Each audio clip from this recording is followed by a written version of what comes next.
자, 자료 제출 요구와 관련해서 의사진행 발언은 더 이상 없으시므로 제가 자료 제출입니까? 자료 제출에 대해 답변을 드리고, 네. 심우정 후보자 한 가지 묻겠습니다. 자료 제출을 하지 않는 이유가 뭡니까? 저희 인사청문회 준비 과정에서 최대한 성실하게 자료를 제출하기 위해서 또 노력을 했습니다만, 다만 저희 가족의 좀 내밀한 사생활이나 이런 부분에 대해서는 제가 좀 제출하지 못했던 점에 대해서 양해의 말씀을 드립니다. 그리고 지금 위원님들께서 말씀하신 부분들을 포함해서 제가 실무진들과 함께 더 추가로 제출할 자료들이 있는지 한번 검토하고 제가 말씀을 드리도록 하겠습니다. 다른 후보자도 아니고 검찰총장 후보자죠. 예. 다른 분보다 더 법에 엄격하고 법을 지켜야 되겠죠? 예. 자료 미제출에 대한 그렇게 하면 안 된다는 법적 규정을 혹시 알고 있습니까? 저 위원장님 말씀하신 바와 같이 국정감사 및 조사에 관한 법률상 자료 제출은 문헌적으로는 국가안보와 외교상 비밀이 아니면 제출해야 되는 것으로 규정되는 것으로는 알고 있습니다. 다만 모든 법률은 내재적 한계가 있고 헌법상 후보자, 예. 내재적 한계를 얘기하는 것이 그럴듯해 보이나 본인이 자료 미제출한 거에 대한 면제부가 되지는 못합니다. 자, 내재적 한계라는 것은 법에서 규정한 부분에 대해서 그걸 제외하고 해석상의 문제죠. 그러나 분명히 대한민국은 법치국가이고 법에서 문자로 규정하고 있는 부분은 안 지켜도 됩니까? 내재적 한계를 운운하면서? 위원장님, 제가 위원장님과 전 위원님들께서 말씀하신 자료에 대해서 좀 추가로 제출할 부분이 있는지는 제가 신문지로 자, 후보자 들으세요. 말씀드리겠습니다. 지금 인사청문회 공직자 후보자로 그 자리에 앉아 계시죠? 예, 그러면 인사청문회법을 따라야 되겠죠? 예, 그렇습니다. 네.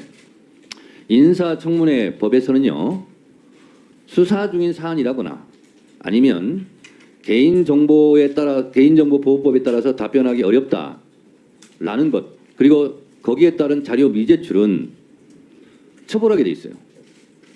그리고 그렇게 하지 말라고 규정돼 있어요. 하도 그런 핑계를 대기 때문에.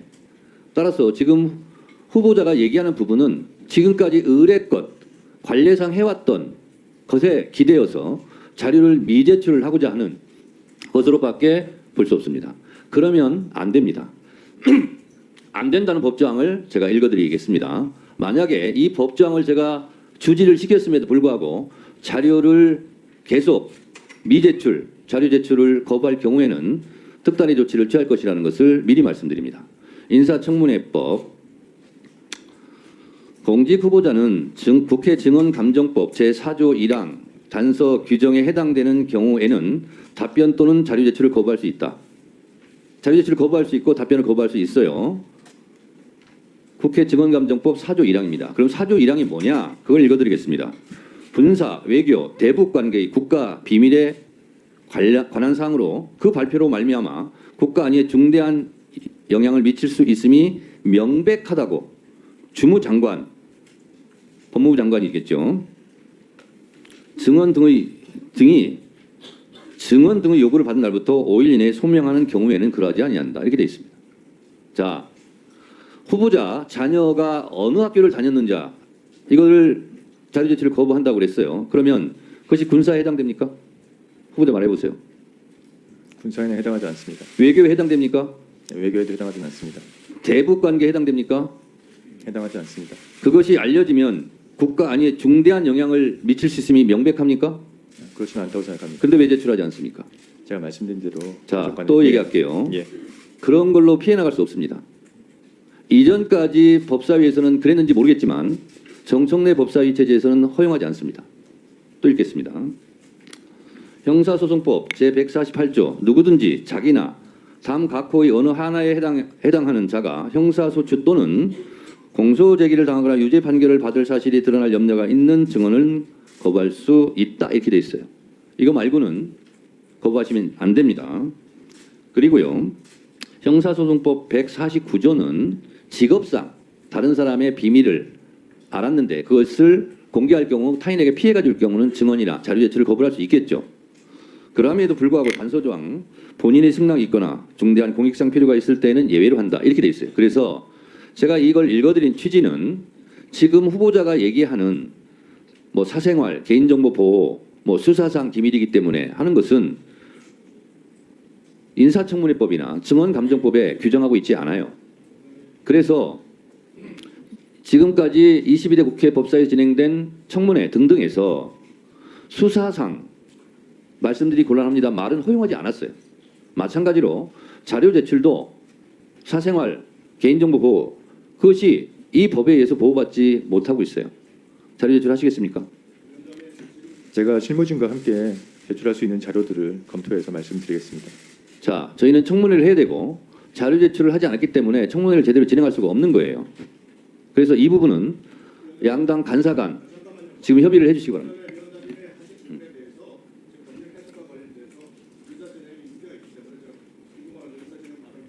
네, 의사진행 발언하세요.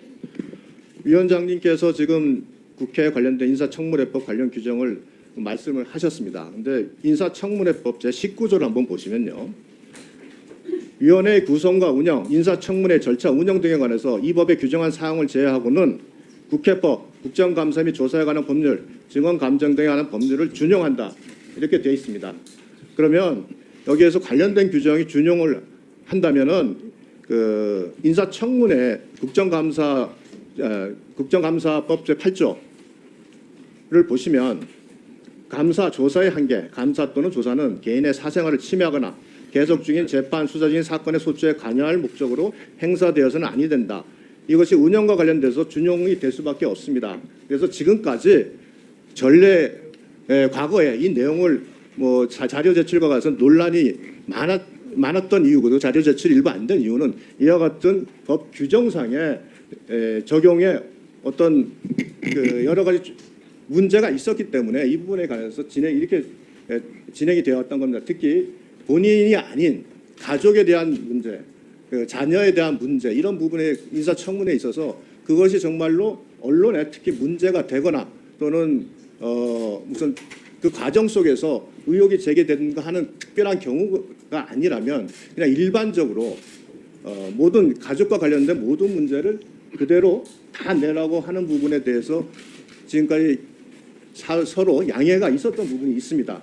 또한 재판 또는 수사 중인 사건과 관련된 부분에 대한 자료를 요구할 때는 지금까지 준용 규정에 근거해서 지금까지 감사 청문 피의 대상 기관에서 이 부분에 대해서 자료를 제출하지 않은 부분이 있기 때문에 이 부분에 대한 해석이 문제가 있어서 지금까지 진행된 것이지 일방적으로 과거의 법사위나 다른 상임위에서도 법에 근거 없이 이것이 이루어진 게 아닙니다. 그래서 제가 지금 우리 후보자 측에서 낸 자료 중에 일부의 자료에 대해서는 아마 이 지금 감사법 제8조에 근거해서 자료 제출을 내지 않은 것으로 알고 있습니다. 이게 준용이 되기 때문에 이 준용 규정을 가지고 해석을 한다면 이건 조정을 해가야 되는 것이지 일방적으로 이게 위법이다 단정할 사안은 아니라고 생각을 합니다. 자, 유상범 간사께서 국회 증언 인사청문회법, 국회 인사청문회법 19조 준용 규정을 말씀하셨습니다. 제가 정확하게 다시 읽어드리도록 하겠습니다. 인사청문회법 제19조 준용 규정 위원회의 구성, 운영과 인사청문회의 절차 운영 등에 관하여는 여기까지 잘 들어보세요. 그 다음이 중요합니다. 이 법에서 규정한 사항을 제외하고는 국회법, 국정감사 및 조사에 관한 법률 등등을 준용한다 이렇게 돼 있어요. 이 법에서 규정한 사항을 제외하고요. 그리고 다른 법의 준용 규정을 따르는 거예요. 그러면 이 법에서 규정한 사항을 제외하고 했으니까 이 법에서 규정한 것은 지켜야 되는 거예요. 무슨 얘기 아시겠습니까? 그래서 제가 아까 읽어드린 인사청문회법 제16조를 얘기한 겁니다. 무슨 얘기 아시겠습니까? 유상범 간사님이 더 강조해서 말씀해 주셔서 감사합니다. 인사청문회법 제16조 공직 후보자는 국회 증언감정법 제4조 1항 단서의 규정에 해당되는 경우에는 답변 또는 자료 제출을 거부할 수 있다. 그러면 국회 증언감정법 제4조 1항이 뭐냐? 그 4조 1항이 군사, 외교, 대북 관계의 국가 기밀에 관한 사항을 제외하고는 내라 이런 얘기예요. 이건 해석의 요지가 아니라 써 있어요. 글자로. 자, 자 됐고요. 잠깐만요. 자 조용히 하세요. 잠깐만요. 자, 다른 분들 다 조용히 하세요. 자, 다시 한번 말씀드립니다. 유상범 간사님께서 말씀해 주셔서 더 뚜렷하게 선명하게 됐는데요. 인사청문회법 제19조 인사청문회 이 법에서 규정한 사항을 제외하고는 다른 법을 준용한다. 그럼 이 법에서 정한 것은 지켜야 되는 거예요. 그래서 인사청문회법을 제가 아까 읽어드린 거예요. 다른 것을 준용하더라도 인사청문회법 제16조에서 규정하고 있는 걸 지켜라. 근데 예외가 있다. 그것이 국회 증언감정법 4조 1항이다. 그러면 4조 1항은 뭐냐? 군사 외교 대북 관계 국가 기밀에 관한 사항으로 그 발표로 말미암아 국가에 중대한 영향을 미칠 수 있음이 명백한 경우를 제외하고는 다 제출하라. 라는 거예요.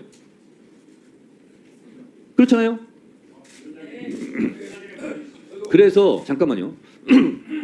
그래서 다른 후보자도 지켜야 되지만 특히 법을 다루는 검찰총장 후보자이기 때문에 이 법을 위반하면서까지 자료를 제출하지 않을 경우 만약에 검찰총장이 됐을 경우 법을 위반한 사람을 잡아갔어요. 그 잡혀간 사람이 아니 검찰총장도 보니까 국회 인사청문회법을 안 지키던데요. 검찰총장은 왜 안 지키면서 나한테는 지키라고 해요? 이러면 할 말이 없잖아요. 그래서 법 준수에 모범을 보여야 돼요. 그렇지 않으면 검찰총장으로서 직무를 수행하기가 상당히 어려워집니다. 왜? 본인은 검찰총장 출발, 인사청문회 때 인사청문회법부터 안 지켰기 때문에. 후보자 어떻게 생각하십니까? 제가 제출할 수 있는 자료에 대해서 또 추가적으로 검토를 해보겠다는 말씀을 드리겠습니다. 자, 추가적으로 제출할 자료를 검토하지 말고요. 이것만은 못 제출하겠다 하는 게 있습니까?